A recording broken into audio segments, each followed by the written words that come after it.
All right, so I've been asked, why am I doing this? And then I was asked, well, why did I do the fulfillment source code? Which are different, because this is happening 5 years or so since I started the fulfillment source code. So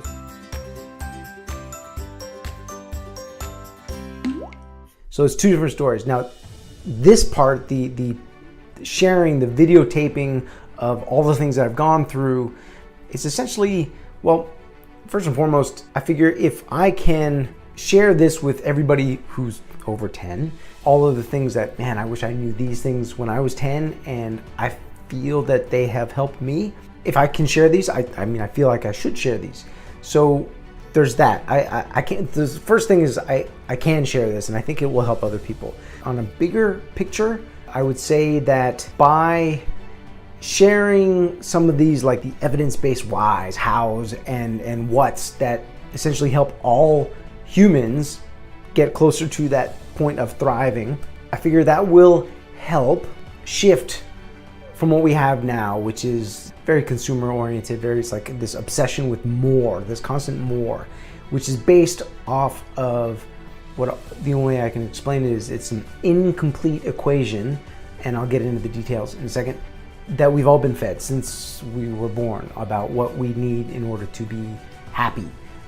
Which again, it's this incomplete equation. And if we can get the full picture, then we can move from this unhealthy incomplete formula to something that's better, that's more balanced, more towards being fulfilled, and whatever that might mean specifically to you, but you'll have the fundamentals to understand at least that. And then, of course, perhaps by sharing all of this, we will attract some of the parents of these pre-tweens who have the resources to be like, ooh, I want my kids to learn this. And then by doing that, it will help fuel this fulfillment revolution. So those are the reasons, those are the 3 reasons why I'm doing this. Now, if you ask me, well, why did I do all of this? That's a bit more of that's a longer story. And essentially it didn't happen all at once, of course. I think it was, my daughter was around, 9 or 10 years old, and I was in between projects, and I was looking for something that I thought would be cool to do. And so I was watching some TED Talks, and I saw this TED Talk on neuroplasticity. And I remember going, wow, that's so cool. You can teach an old dog new tricks. But here's neuroplasticity saying that, it's not easy, but it can absolutely be done. And this is how it works. And it applies to everybody. And I was like, man, my life would probably be pretty different if I knew that when I was 10. I was like, oh, I want my daughter to know this. And then I saw this other video, another TED Talk on cognitive biases. And I was like, whoa, that's so cool. The fact that we are all hardwired, and I know the hardwired is not exactly the right word, but essentially it's like we've got these shortcuts, these brain shortcuts that all humans share. Primarily, it might look a little different depending on where you come from, but essentially it's like, our cognitive biases, the confirmation bias, the negativity bias, et cetera, there are like 200 of them. We all have them because they made sense 50,000 years ago, but we still have them. And so I was like, oh, cognitive biases, that's so cool. I wish I knew that when I was 10. And then I saw another TED Talk on the gut biome. And I was like, no way. Like learning about all of these things about what we eat and how it impacts us. And, like how not only is it like important on the what we're eating and feeding these microorganisms and how that affects our health. I was like, man, I wish I knew that when I was 10.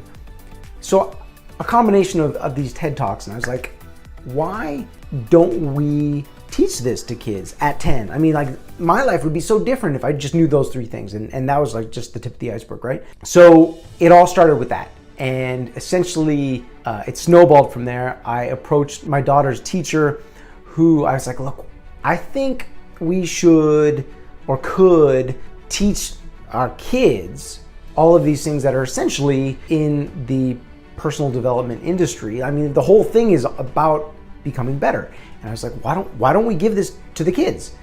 And she was like, yes, these kids totally need this. Like, I know we do all of these other things academically, but the kids totally need this stuff. And the stuff that we're currently giving them, it's like drips and drabs. It's just not quite there. So I was like, okay, cool. I'm gonna do this. I had no idea what I was getting into, and it's kind of ballooned from there. But that's why I did this, because I wish I knew this stuff when I was 10.